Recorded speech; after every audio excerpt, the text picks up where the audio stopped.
අයුබෝවන් අපේ හින YouTube නාලිකාව සමග එකතු වෙන ඔබ සියලු දෙනාම ආදරෙන් අදත් පිළිගන්නවා.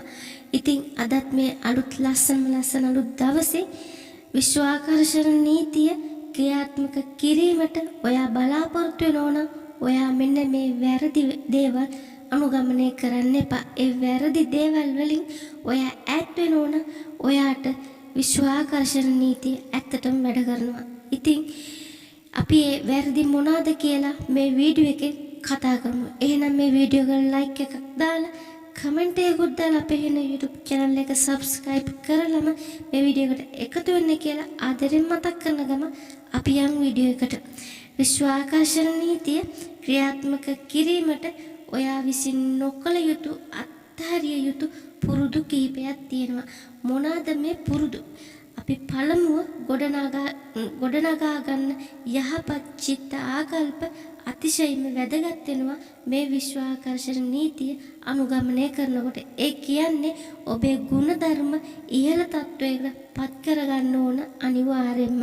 අපි නිතරම හිතන දෙයක් තමයි අපි නිවැරදි, අපි වටේ ඉන්න අනිත් අය වැරදි කියලා. ඒත් අපිට හැමෝම තුල වැරදි අඩුපාඩු දුර්වලතා තියෙනවා. ඔබ තරම් ඔබ ගැන දන්න කවුරුත් නැහැ. ඒ නිසා පසකට වී ඔයා තුල ඇත්තටම ඇති දේ හඳුනාගත යුතු වැරදි අඩුපාඩු සොයා බලන්න. මොකද ඔබේ චිත්ත අභ්‍යන්තරයෙන් පවතින සිතුවිලි තමයි ඔයාගේ ජයග්‍රහණේ සලකුණු වෙන්නේ. ඒ නිසා ඔයා මේ වැරදි දේවල් අත්හැරියොත් ඔයාට අනිවාර්යයෙන්ම විශ්වාකර්ෂණ නීතියෙන් ගොඩාක් හොඳ යහපත් සාර්ථකත්වයක් කරා ගමන් කරන්න පුළුවන්. සමහර විට ඔයා තුල වැරදි පුරුදු ගොඩක් තියෙන්න පුළුවන්. සමහර විට ඔයා මත්පැන් වලට දැඩිව ලොල්ලු කෙනෙක් වෙන්න පුළුවන්. එහෙම නැත්නම් ඔයා සිගරට් වෙනත් මත්පැන් වලට ඇබ්බැහියෝ කෙනෙක් වෙන්න පුළුවන්. ඇත්තටම මෙබඳු ඇබ්බැහිවීම් වලින් මිදීමටත් ඔබට අවංක උමනාවක් උමනාවක් තියෙනවා නම් විශ්වාකර්ෂණ නීතිය ඒ සඳහා ඔයාට භාවිතා කරන්න පුළුවන්. සමහර වෙලාවට ඔයා බොරු කියනවා සහ බොරු කරනවා. මේ දෙකම යහපත් දෙයක් නෙවෙයි. අපි හිතමු ඔයා බස් එකක යන මොහොතක කොන්දොස්තර ඔයා ළඟට එන්නේ නැහැ. ඔයා හිමින් ඔයාගේ බස් ගාස්තුව ගෙවන්න නැතුව යන්න ඔයා බලනවා. ඔයා ඒක මග හරිනවා. මේ වගේ ක්‍රියාවන් විශ්වාකර්ෂණ නීතිය අනුගමනය කිරීමට යන ඔයා නොකළ යුතු දේවල්, පුංචි වැරදි පවා ඔයා හදා ගන්න ඕන අනිවාර්යයෙන්ම. ඔබේ යුතුයකම තමයි ඔයා ලබා ගන්නා සේවය අදාළ පිරිවැය ඔයා ගෙවන්න අඩු නැතුව ලබා දෙන්න ඕන කියන එක. ඉතින් අනිත් කාරණේ තමයි ඔයා මේ ක්‍රමවේද එක්ක ගමන් කරද්දී විශ්වයෙන් එක් පරිශා කිරීම එන්න පුළුවන්. උදාහරණයක් විදිහට බිම වැටිලා තිබිලා ඔයාට වටිනා ජංගම දුරකථනයක් හම්බ වෙන්න පුළුවන්. එහෙම නැත්නම් අනන්‍යතාවය හඳුනා ගන්න බැරි මුදල් පසුම්බයක් ඔයාට හම්බ වෙන්න පුළුවන්. ඔයාගේ යුතුයකම මොකද්ද? ඔයාගේ යුතුයකම තමයි එහි ඇති මුදල් ටික සාක්කුවේ දාගෙන ඒ පසුම්බිය විසිකරන එක නෙමෙයි. ඔයාට කොයිතරම් මූල්‍ය අපහසුතාවයන් තිබුණත් ඒ මුදල පුළුවන් තරම් අහිතකරුට ගිහින් දෙන්න, ඒක බාර දෙන්න ඔයා වග බලා ගන්න ඕන. ඒ විශ්වයේ ඒ ආශිර්වාදේ ඔයාට අතිශයින්ම වැදගත් වෙනවා. ඒ වගේ දේවල් වලින් විශ්වය අපිව පරීක්ෂා කරනවා කියලා ඔයා මතක තියාගන්න. විශ්වාකර්ෂණ නීතිය අනුගමනය කිරීමට යන්න ඔයා හොරබොරු කිසිම වෙලාවක කරන්න එපා. අනුන්ගේ දේවල් හාර උස්සන්න කියලා කියන අනුන්ව කපාගෙන ඉදිරියට යන්න උත්සාහ කරන චරිතවලට විශ්වයෙන් කැමති නැහැ. ඒ නිසා මේ වැරදි අඩුපාඩු ඔයා ටික හරි හදාගත්තොත් ඔයාට මේ බලගත් විශ්වයේ ලැබෙන ආශිර්වාදේ කියලා නිම කරන්න බෑ. ඊර්ෂ්‍යාව කියන දෙයක් ඊටාම නරක පුරුද්දක්. ඔයා විශ්වාකර්ෂණ නීතිය අනුගමනය කරන කෙනෙක් විදියට කිසිම වෙලාවක තව කෙනෙකුට ඊර්ෂ්‍යා කරන්න එපා. කෙනෙකුට ඔයාට වඩා දේපල වස්තුව සම්පත් තියෙන්න පුළුවන්. ඒ ගැන ඉරිසියා වෙන්න එපා. ඔයා සතුටු වෙන්න ඔයාට ඒ දේවල් ලැබිලා තියෙනවා වගේ. ඉතින් ඒ වගේම ඔබ පරිත්‍යාගශීලී මිනිසෙක් වෙන්න. කොයි ආගමක වුණත් පරිත්‍යාගයවත් දානේ අනුමත කරන දෙයක්. දානේ කියන්නේ ලෝකයට පේන්න දෙන දෙයක්ුත් නෙමෙයි. තමන්ගේ නම බබලව ගන්න දෙන දෙයක්ුත් නෙමෙයි. සමහරු දීලා ඒ ගැනම පම්පෝරි ගහනවා කියවනවා. මම ඔය මිනිහයට පුදුම විදියට උදව් කරලා තියෙනවා. අරව දුන්නා මේවා දුන්නා. කිසිවක් කියන්න එපා.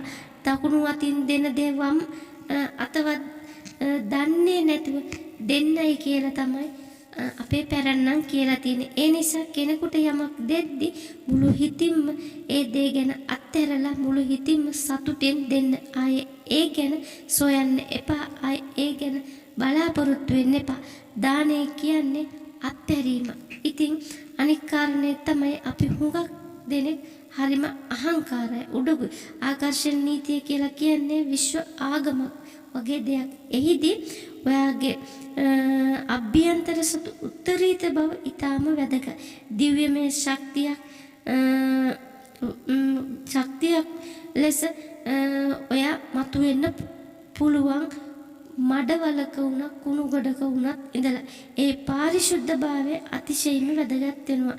මහමගදී කෙනෙක් මුණ ගැසුණු මිනිස්සුන්ට සිනාවෙන් හරි ඔයා සංග්‍රහ කරන්න. එයත් එක්තරා පරිත්‍යාගයක් වෙනවා.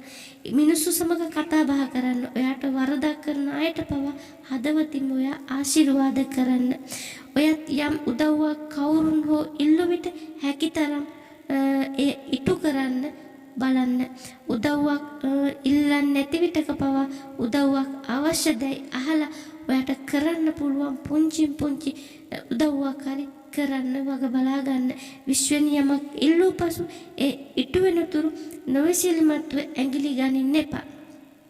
ඔබේ ඉල්ලීම සහ ස්තුතිය ඒ මොහොතකට පමණක් සීමා කරන්න. විශ්වයේ උදව් බරපතල ලෙස ප්‍රමාද කරනවා. මොකද ඒ අපිව පරීක්ෂාවට ලක් කරන නිසා. දෛනික ඔයාට ලැබෙන පුංචි දේවල් වලට විශ්වයට ස්තුතිවන්ත වෙන්න. අපි හිතමු ඔබ කැමති රසවත් ආහාරයක් ඔයාට භුක්ති විඳින්න ලැබුණා කියලා. ඒට ස්තුතිවන්ත වෙන්න.